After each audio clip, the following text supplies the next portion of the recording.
بسم اللہ الرحمن الرحیم۔ السلام علیکم۔ Welcome to Amanat voice.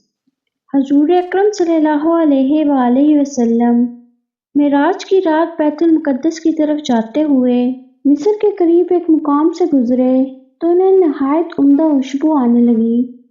آپ صلی اللہ علیہ وآلہ وسلم نے حضرت جبریل علیہ السلام سے پوچھا کہ یہ خوشبو کہاں سے آ رہی ہے؟ تو حضرت جبریل علیہ السلام نے فرمایا، فرعون کی بیٹی کی باندی اور اس کی اولاد کی قبر سے آ رہی ہے۔ پھر حضرت جبریل علیہ السلام نے اس کا قصہ بیان کیا کہ مشاطہ فرعون کی بیٹی کی خاتمہ تھی اور وہ خفیہ طور پر اسلام لا چکی تھی۔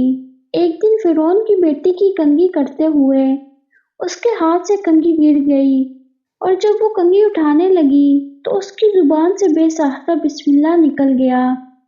اس پر شہزادی نے کہا کہ تم نے یہ عجیب کلمہ بولا ہے، رب تو میرے باپ فرعون ہی ہیں، تو پھر تم نے یہ کس کا نام لیا ہے؟ اس نے جواب دیا، فرعون رب نہیں بلکہ رب وہ اللہ ہے جو مجھے، تمہیں اور خود فرعون کو روزی دینے والا ہے۔ شہزادی نے کہا، اچھا تو تم میرے باپ کے سوا کسی اور کو اپنا رب مانتی ہو؟ اس نے جواب دیا، ہاں، میرا، تیرا اور تیرے باپ سب کا رب اللہ ہی ہے۔ شہزادی نے اپنے باپ کو بتایا تو اس کا باپ شدید غصے میں آ گیا اور اسی وقت اسے دربار بلوایا اور کہا، کیا تم میرے سوا کسی اور کو اپنا رب مانتی ہو؟ اس نے کہا، میرا اور تیرا رب اللہ تعالیٰ ہے جو بلندیوں اور بزرگی والا ہے۔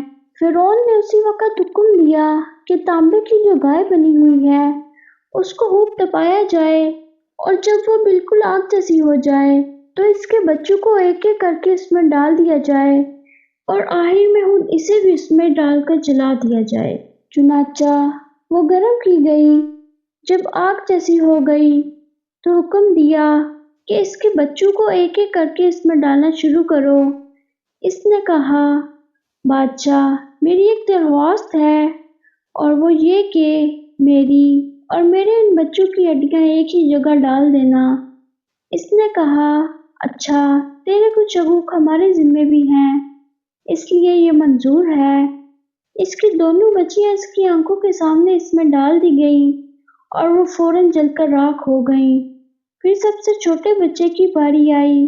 جب سپاہیوں نے اسے گھسیٹا تو اس اللہ کی نیک بندی کے آنکھوں کے سامنے اندھیرا چھا گیا تو اللہ تعالیٰ نے اسی وقت اس بچے کو زبان دی اور اس بچے نے بآواز بلند کہا، اماں جان، افسوس نہ کرو، حق پر جان دینا ہی سب سے بڑی نیکی ہے۔ چنانچہ یہ سن کر اس کی ماں کو صبر آ گیا۔ اس بچے کو بھی آگ میں ڈال دیا گیا اور آخر میں ان کی ماں کو بھی اسی آگ میں ڈال کر جلا دیا گیا۔